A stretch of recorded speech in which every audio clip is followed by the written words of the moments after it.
kan kha nun na le dam na ipe chatuan nun na le dam na o isu tui nung lui ni kalvari tui nung chu he tui hi han mang le nat na ve tu te song song dam na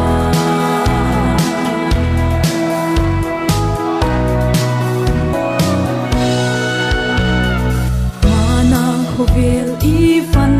lai kha in ne na ta dam na mi ten an lo tu na po chan kam du ve o isu tui nung lui ni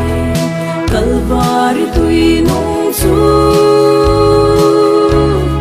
he tui hi han mang le nat na ve tu te song song dam na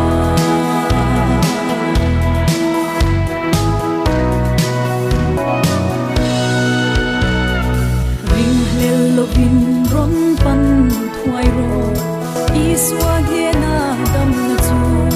an tan nung na le dam na isu min pe ang se o isu tui nung lui ni kalvar tui nung chu he tui hi han mang le nat na ve tu te zong zong dam na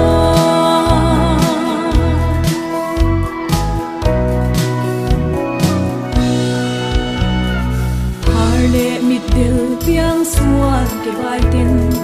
lal i suan ne na dam na kan tan da in a ong si ipan zelan dam na chu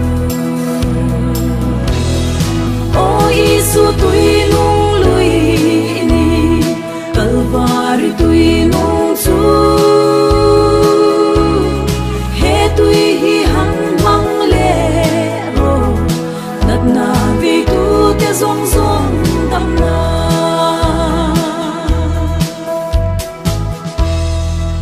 afan khalai pan kan sa tan man me som sa chero se